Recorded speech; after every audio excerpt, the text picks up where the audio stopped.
guma, nakamana guma, akamana guma, nakamana guma, akamana guma, fayyuma dikesani, anfayyan qaba kan yaadu waa'ee keessani, waa tokko maashakina walnamna jettani, walnu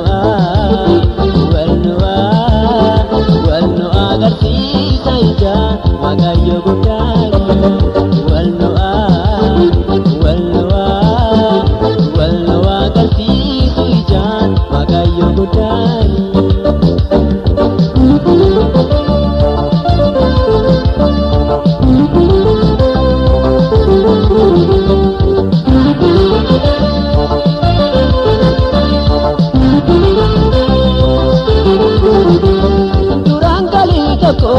Waliin mana baane nakka jarraa ta'ee kanatti facaane kanaan na jilbisu waayuma keessanii nakkan jirtu isi fayyuma keessanii.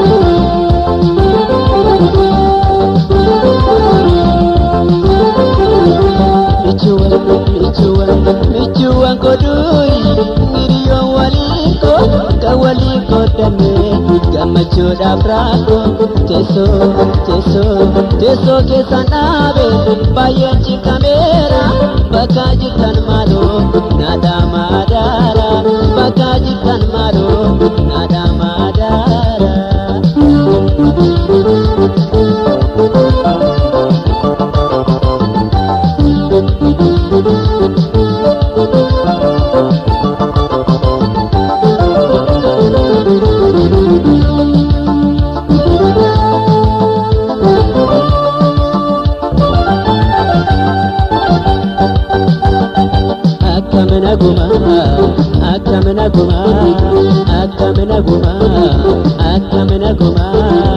Akkamana guma fayyuma hundi keessanii anfayyaan qaba kan yaadu waa'ee keessanii, waa tokko maashakina walnamna jettanii, walnu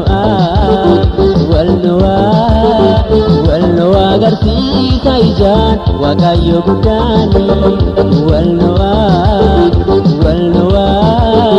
walnu agarsiisu ijaan Rabbiin guddaani.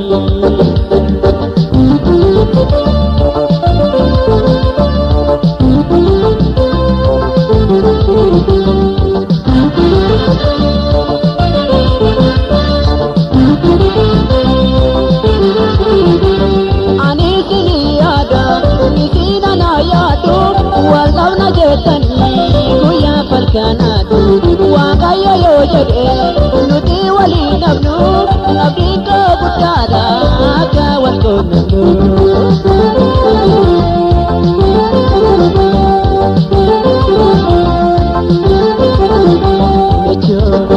Michu yaade arguudhaaf dirtiiru fageenya karaatii garradaaniniiru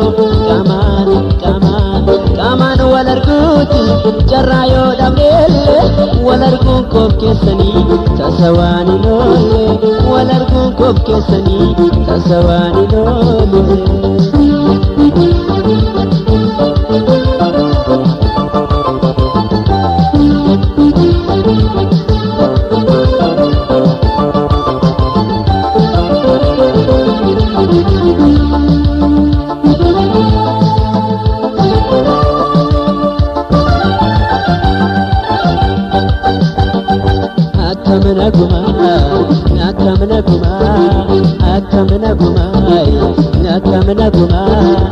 Akkamana guma fayyuma hundi keessanii anfayyaan qaba kan yaadu waa'ee keessanii, waa tokko maashakina walnamna jettanii, walnu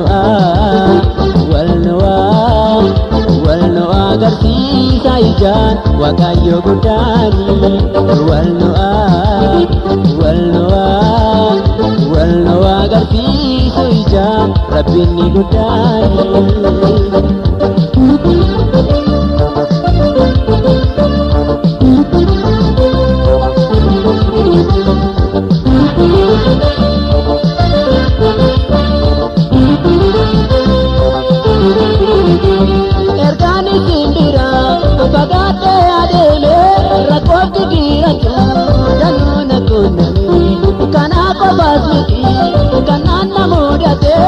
lubbuun koos karaa isheen baay'ee dararamte.